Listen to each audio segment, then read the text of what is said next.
Well, the timing of everything, so Mary, Martha, and Lazarus, brother and sisters, and Jesus had risen Lazarus from the dead, and this is all so taking place 6 days before Passover, and so in that time, Jesus, it says, was not walking amongst the Jews. He had gone away because he knew the animosity and the hostility of the leaders towards him. And so I found it interesting, he went to this home of Lazarus with his disciples, and each of the members of that home showed their honor to him, but in their own way. So Martha cooked and served a meal, and it says Lazarus reclined with him at the table and enjoyed his fellowship and his company. And Mary's act was to anoint him with this very expensive perfume and then wipe his feet with her hair. And I found that interesting also, and in one interpretation I read it was a very kind of extravagant thing to do for a woman to take down her hair in front of a man, but then to use it to wipe his feet was... Especially in their culture. Okay. Yeah. Well, I think it's without context, right? I think it's easy to take this, you're always going to have the poor, but you're not always going to have me, right?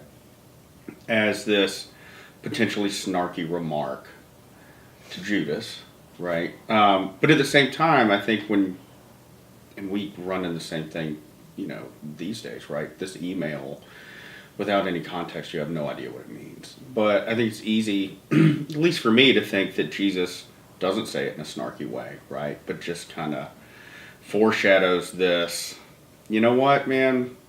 I got a week left to live. These people are paying respect to me. Is it okay if I just sit down for a minute? Because in a week, this is not, I'm going to be in a tomb, dead. And you're also, Judas, going to be dead, but for a whole other reason. But all of these problems are still going to exist. Just can I have a day, Mm-hmm. Peace. Yeah, and I think that makes him somewhat relatable, right? Who hasn't at some point just have a day, right?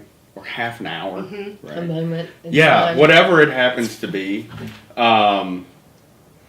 And so maybe this is one of those things where we talk about Jesus kind of being, for us, a way to see God in man, right? For us to just have this example of it's all right to need a day. Mm-hmm. It doesn't make you a bad person, right? So I don't know. I just kind of took it as one of those times where you can really just see the normality of Jesus. His humanity. Right, thank you. Yeah, the humanity of Jesus, where he's just... And yet you see his divinity as well, because, he's processing all of this. He knows what's going to happen. And Judas has been, it's being very evil. I mean, in his thoughts of, why is this perfume money not going to, and they know he's a thief.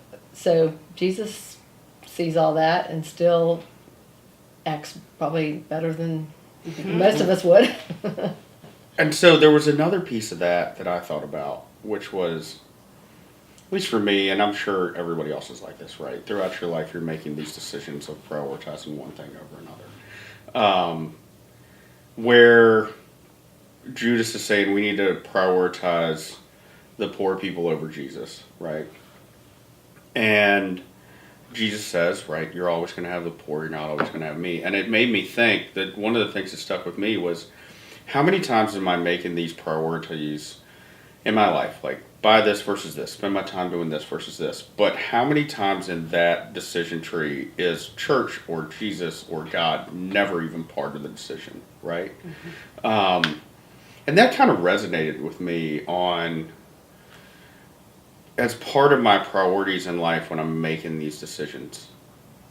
How do I bring the church into that instead of, because, I mean, I'll admit it, right? There are a ton of times where I'm like, oh, I got to do this and I got to do this. And I don't even remotely think about, I need to go to youth group tonight, right? And so how do I kind of use this lesson potentially in decision making throughout my life to make it more church related, or at least not forget about it.